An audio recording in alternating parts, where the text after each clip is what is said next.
Bonjour, merci d'avoir cliqué sur cette vidéo qui est le deuxième épisode de ma préparation, sachant que le premier était la mise au point. Donc dans cette vidéo je vais présenter plusieurs séances, je vais regrouper plusieurs séances et les détailler pour que on puisse avancer un peu plus vite parce qu'il y a beaucoup d'autres séances qui ont été filmées. J'espère qu'on va avoir le temps enfin que je vais avoir le temps de tout présenter avant la compétition, sinon j'en présenterai après, c'est pas très grave. Et donc on commence avec la première séance de la semaine, qui elle-même commence avec du squat, avec une pause sur les sécurités. Pour correctement réaliser cet exercice, il convient de réaliser une phase excentrique contrôlée, de manière à ce que la barre soit posée délicatement sur les sécurités en fin de mouvement.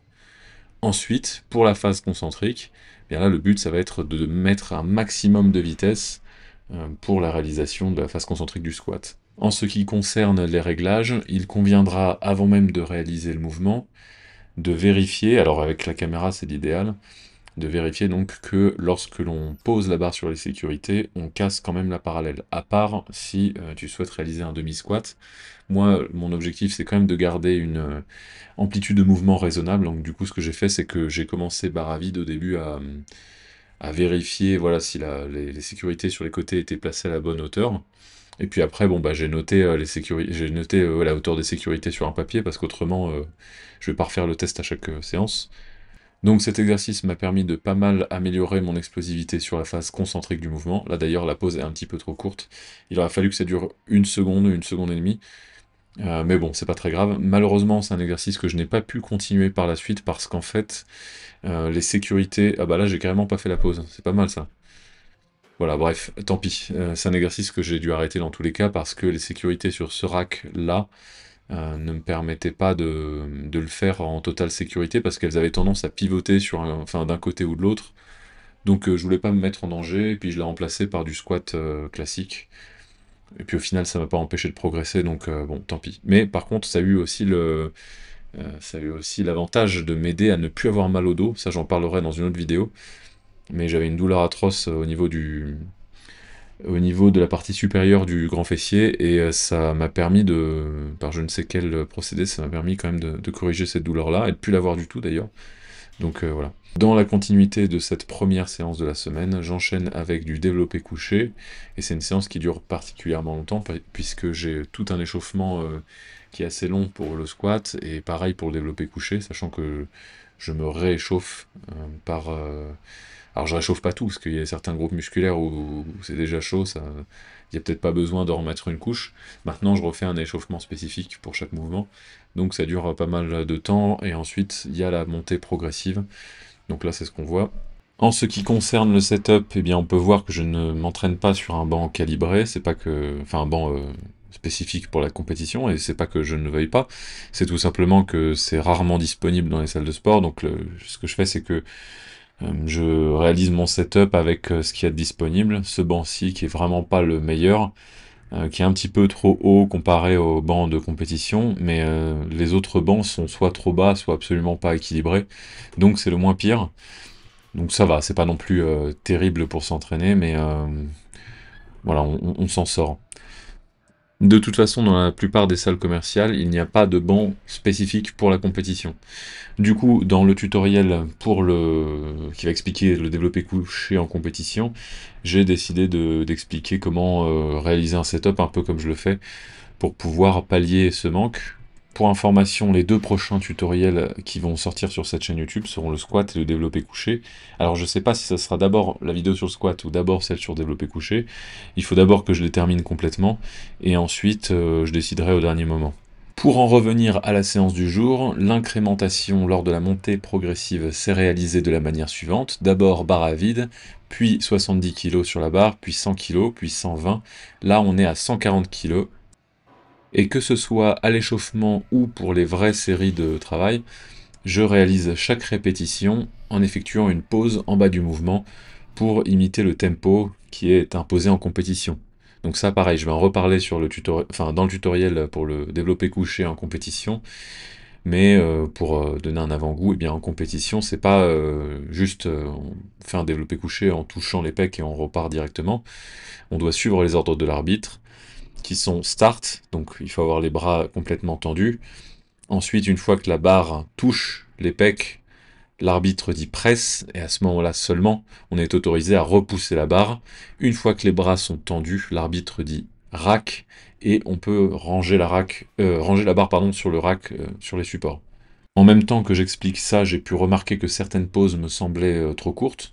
Donc ça, c'est pas parce que j'ai changé d'avis. L'objectif était bien celui de marquer une pause en bas de mouvement.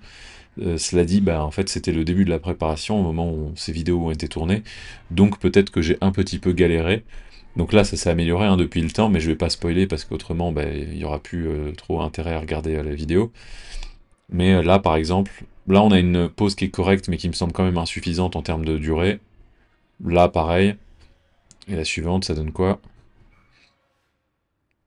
Et la suivante, c'est encore pire. Voilà, donc l'intention y est. Maintenant, la force n'y était pas nécessairement, malheureusement. C'est pas très grave, hein. Le but de se préparer, c'est de s'améliorer. Donc voilà, c'était un peu trop court. Au moins, on sait ce qu'il faut pas faire. J'espère que les séries suivantes sont meilleures que ça, sinon je vais manquer de matériel pour expliquer ce que je veux faire. Là encore, sur cette série, on va voir que les pauses sont un petit peu trop courtes, une fois que la barre est arrivée en bas du mouvement. Et c'est en ça qu'il est très intéressant de se filmer. Ça permet de savoir s'il y a une différence entre ce que l'on pense avoir fait et ce que l'on a réellement fait. Au cours de cette séance, mes top sets ont été réalisés avec une charge de 155 kg, et pour le squat, puisque je ne l'ai pas dit tout à l'heure, il me semble que c'était 190 kg. Au cours de cette séance, je vais réaliser pas moins de 4 séries avec cette charge, donc 155 kg. Et là, ce à quoi on assiste, c'est tout simplement une panne de courant. Donc voilà, je ne sais pas pourquoi, mais à ce jour-ci, cette barre m'a paru particulièrement difficile. Donc en fait, je suis tout simplement en train de réaliser une pause au milieu de la série pour pouvoir être capable de la terminer. Donc soit en réalisant ma programmation, je me suis surestimé, soit j'étais dans un particulièrement mauvais jour. Et donc voilà, ça peut arriver aussi, hein. Des fois, il y a des barres qu'on est capable de lever assez facilement, mais le jour J, pour différentes raisons, ça ne passe pas, et il faut faire avec. Donc voilà, il faut être un petit peu guerrier de temps en temps, et se donner du mal, et du coup, voilà, c'est pour ça que je réalise une pause, pour être capable de terminer la série. Je suis pas du genre à abandonner, donc voilà, faut pas lâcher, et réaliser cette série quand même, avec le nombre de répétitions indiquées, quand bien même ça implique de réaliser une pause. Donc là, on va voir. Là, la pause est un petit peu mieux. La suivante. Ouais, bon, là, c'est carrément pas bien du tout. C'est à la touche. Pareil, deux répétitions avec une pause pour être capable de la terminer. C'est pas terrible, hein. Normalement, ça devrait pas arriver, et surtout pas en début de préparation. C'est pas bon signe d'habitude, mais bon, encore une fois, je te rassure directement, ça a été corrigé par la suite, et heureusement, parce que sinon, ça m'aurait mis quand même pas mal dans le pétrin. Après, si ça peut te rassurer, hein, si toutefois tu t'étais inquiété pour moi, j'ai quand même l'habitude de préparer, enfin de commencer mes préparations comme ça de manière assez difficile, et puis au fur et à mesure, eh bien ça va de mieux en mieux. Mais enfin, vaut mieux ça que l'inverse, cela dit, hein, vaut mieux ça que commencer très fort et puis arriver essoufflé au moment de la compétition, même si ça m'est déjà arrivé également. Mais généralement, je commence mes prépas de manière assez laborieuse, et puis après, ça s'améliore avec le temps. Voilà, donc là, j'ai réduit la charge pour pouvoir réaliser mes séries de back-off. Donc des séries plus légères, tout en... Il aurait fallu même que ce soit plus léger que ça. Je sais pas pourquoi je suis resté à 120, peu importe. Mais l'idée c'est que, bon là au moins la pause est correcte, et la montée est explosive. Il n'y a pas de perte de vitesse trop importante, et c'est le plus important justement parce que lors des séries de back-off, si ça commence à trop ralentir, à ce moment-là, ça veut dire que je vais tout simplement à l'échec, et c'est pas du tout ce qu'on veut. Là, je le rappelle, je pratique le powerlifting et non pas le bodybuilding, et donc le but de ces séries, c'est pas de me cramer musculairement, ni même nerveusement, encore moins même. L'objectif, c'est de garder une certaine vitesse d'exécution, tout en n'allant pas jusqu'à l'échec, et surtout en gardant une technique propre. Là encore, je ne peux que me servir de cet exemple pour vanter les mérites du fait de se filmer, parce qu'en fait, dans mon cas, en plus de ça, je suis moi-même mon propre coach, ce qui fait que je n'ai personne pour m'évaluer autre que moi-même, et donc me filmer me permet de savoir si la barre est montée suffisamment vite ou pas. Si je demandais par exemple d'évaluer comme ça, au doigt mouillé, la vitesse d'exécution de ma répétition à quelqu'un qui passe par hasard dans la salle en même temps que je m'entraîne, il y a quand même grande chance qu'ils ne soient pas capables de soulever 120 kg, et donc ils me disent que c'est quelque chose d'extraordinaire, alors que selon mes standards à moi, et selon enfin, relativement à ce que je suis capable de faire, 120 kg c'est absolument pas extraordinaire. Et donc cette vitesse est tout à fait normale, cette vitesse d'exécution est tout à fait normale, et il faudrait pas que que l'exécution soit moins rapide. Pour le dernier exercice de cette séance, je réalise des écartés à la poulie vis-à-vis, et si tu es un petit peu observateur, tu as pu remarquer que j'utilise des fat grip. Pas de la marque Fat Grip, mais bon, ça revient un peu au même. Là, du coup, c'est pas pour entraîner ma poigne, hein, c'est pas pour ajouter de l'intensité ou plutôt de la difficulté dans la prise en main, mais c'est au contraire pour une question de confort. Ça fait un petit peu comme avec un tournevis. Par exemple, si tu utilises un tout petit tournevis de rien du tout, il est difficile enfin, avec une toute petite poignée, c'est difficile d'appliquer toute la force que tu veux. Alors que si tu as une bonne prise en main avec une poignée de tournevis, par exemple, plus adaptée à la taille de ta main, en fait, ça, voilà, je trouve que c'est plus confortable, et depuis que je le fais comme ça, je ressens encore mieux les pecs. Donc c'est l'idéal. Au risque d'en décevoir certains, j'ai dit effectivement que c'était le dernier exercice de ma séance. En vérité, pour être tout à fait franc, il y a certains exercices que je n'ai pas pu filmer parce que l'endroit où je voulais me mettre pour filmer n'était pas disponible, ou tout simplement parce qu'à certains moments de la journée, eh bien, l'affluence augmente dans la salle, et donc il n'est pas du tout pratique de filmer, surtout que mon setup est assez cher, hein, donc la caméra plus l'objectif, etc., ça coûte pas loin de 2000 €. Je sais qu'il y a des setups qui coûtent encore plus cher, mais c'est déjà suffisamment coûteux pour moi, donc je vais pas prendre le risque de l'abîmer ou de me le faire abîmer en plaçant le trépied au milieu de la salle, et en prenant le risque du coup que quelqu'un mette un coup de pied dedans ou quelque chose comme ça. D'ailleurs, j'en profite pour préciser qu'à certains moments, il m'est difficile de cadrer correctement, pas parce que je ne sais pas le faire, mais tout simplement parce que j'essaie de trouver la position de la caméra, enfin surtout le placement de la caméra qui gêne le moins possible les autres pratiquants. Le but, c'est pas de s'accaparer complètement la salle et d'empêcher les autres adhérents de s'entraîner. Je suis pas là pour déranger les gens, donc voilà, des fois je place la caméra un petit peu comme je peux. Et puis de la même façon, il m'arrive de pas pouvoir filmer ma séance, et c'est ce qu'on va voir dans la suite de cette vidéo.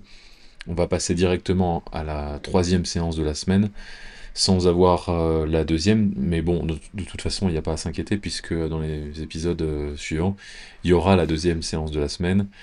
Dans tous les cas, j'ai pu filmer toutes les séances, mais j'ai pas pu les filmer sur toutes les semaines. Donc voilà, parce que tout simplement, hein, soit la salle est trop bondée, ou soit c'était pas opportun à ce moment-là, parce qu'il n'y avait pas une bonne lumière, etc. Après, pareil, la vidéo où je fais mon soulevé de terre, en fait, il n'y a pas la possibilité de filmer dans cette salle-là, je vais expliquer par la suite pourquoi. Là, on en revient à notre séance, donc là, c'est plus la même séance, c'est la 3e séance de la semaine, comme je le disais. Pour cette 3e séance de la semaine, j'ai donc du développé couché, donc là je réalise ma dernière série d'échauffement à 150 kg, charge que je vais utiliser cette fois-ci avec le bloc.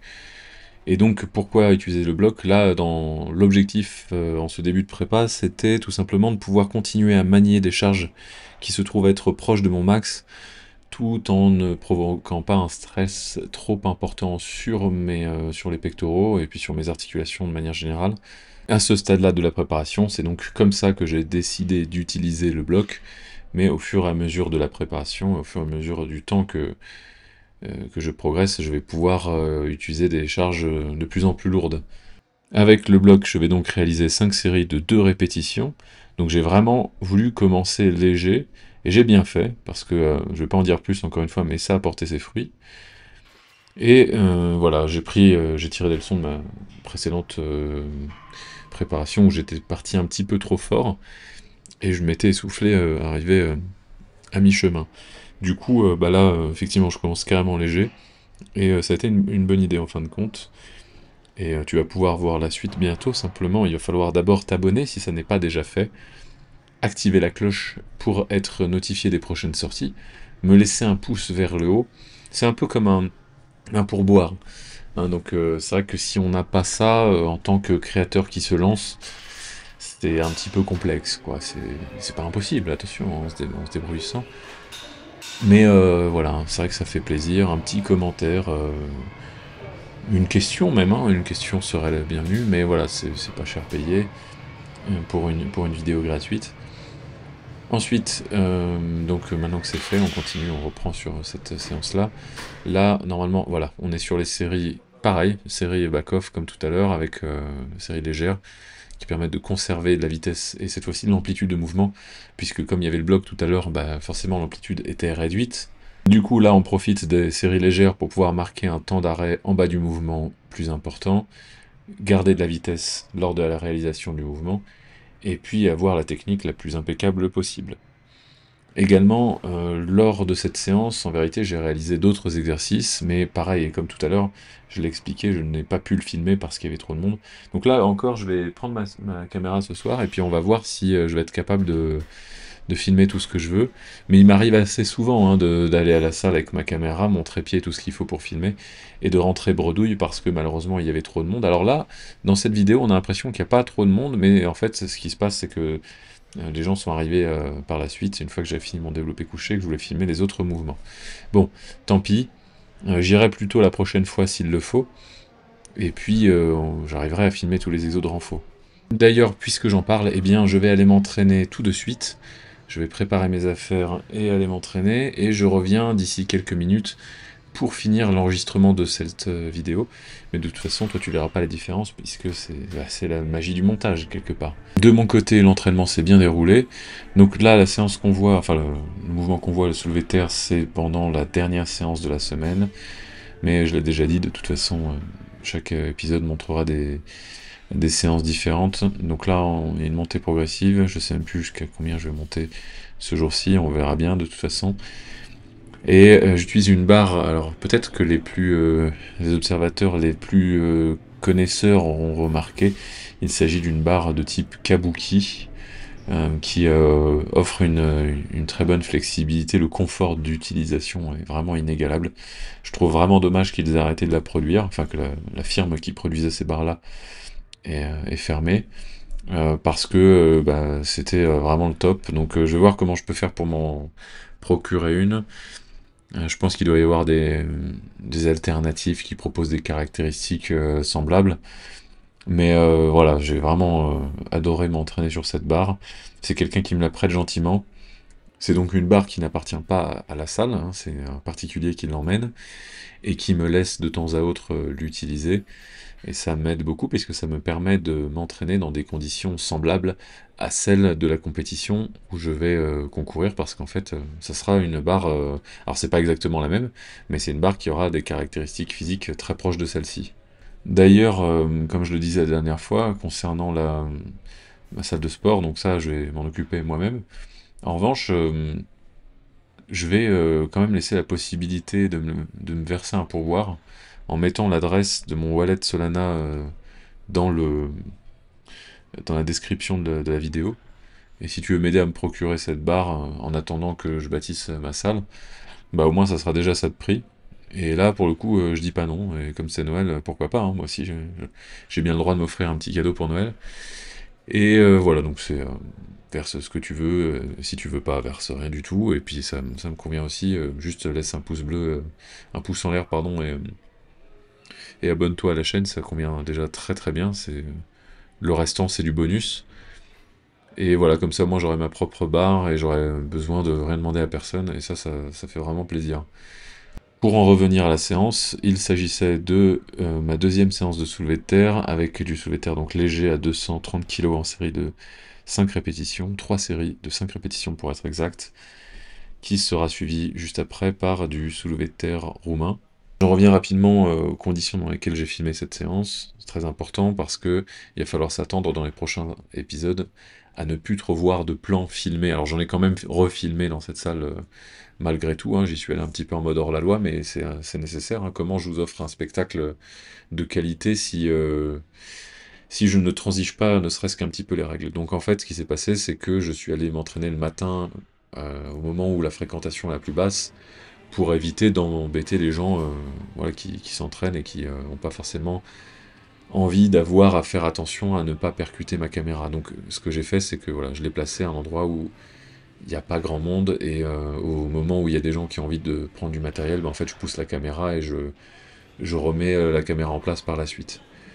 Ça n'a pas empêché quelqu'un de venir, un employé, alors je sais pas qui il est exactement, mais il est venu casser les pieds à dire que les trépieds sont interdits dans la salle. Alors je me suis dit, c'est pas plutôt la caméra qui est interdite? Et il me dit non, non, c'est les trépieds, parce que le soir, quand il y a du monde, bon, sauf que là on était le matin quand il y avait personne, mais le soir quand il y a du monde, en fait, si tout le monde fait ça, ça devient vite impraticable. Et ça, je le comprends tout à fait. Maintenant, même si on me le demandait, je sortirais sous aucun prétexte ma caméra euh, dans une salle bondée où il y a des gens qui risquent de la percuter. Un setup à ce prix-là, je roule pas suffisamment sur l'or pour prendre le risque de l'abîmer ou de me la faire abîmer. Bon, ça l'a pas empêché de poursuivre dans son excès de zèle, et donc il a fallu que je range mon trépied, et à la place de ça, j'ai dû prendre une caisse en bois pour placer ma caméra. Alors, c'était pas pendant cette séance-là exactement, mais ça s'est produit après. De toute façon, je l'ai filmé et on verra à ce moment-là. Il y a un petit peu, en fait, on voit un petit peu dans le champ de la caméra le bout de la caisse en bois. Bon, bref, c'est une caisse qui fait plus d'un mètre carré au sol, mais par contre, c'est mon trépied qui dérange. C'est comme ça. Faut pas trop essayer de chercher de logique dans le raisonnement de ceux qui essaient de simplement imposer leur règne dans un environnement clos comme celui-ci. Bon, c'est pas très grave. Dans tous les cas, il y a des fois, j'ai quand même filmé, où j'y suis allé à des horaires où lui n'y était pas, et puis voilà, le problème était résolu. J'ai embêté personne, tout s'est bien passé. Maintenant, voilà, ça rend quand même la chose un petit peu difficile, donc un encouragement dans les commentaires ne serait pas de refus. Enfin, un encouragement, oui, dans les commentaires, et l'utilisation de l'espace commentaire pour encourager l'algorithme à mettre en avant mes vidéos serait également une forme de soutien que j'apprécierais beaucoup. Ah là, bon, là, je manque de me casser la figure. Je pense que la séance avait trop duré. Voilà, donc je range les poids. Ça, pareil, j'insiste là-dessus. Parce que je me suis rendu compte que ça n'était pas acquis pour tout le monde. Je vois encore beaucoup trop de fois dans des salles de sport, des bars laissés désertés avec les poids encore dessus, et pourtant il est de bonne loi de ranger ses poids après les avoir utilisés. Si vous ne le faites pas pour vous-même, pensez aux personnes qui viendront s'entraîner, et même au personnel d'entretien qui n'a pas à faire ce travail à votre place. En tout cas, en attendant, merci d'avoir regardé cette vidéo jusqu'au bout, celle-ci touche à sa fin.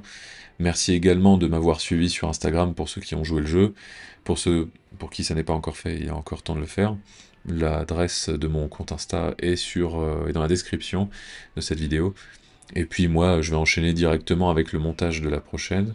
J'ai hâte de vous montrer l'évolution de ma préparation. Et puis, je vais également tâcher d'achever le plus rapidement possible les 2 vidéos tutoriels qui sont celles que j'ai déjà citées précédemment. Donc le squat et le soulevé de terre. Non, pardon, le squat et le bench. Le soulevé de terre, ça a déjà été fait. D'ailleurs, si tu l'as pas encore vu, le lien de la vidéo est en description. Merci à tous, à très bientôt, ciao.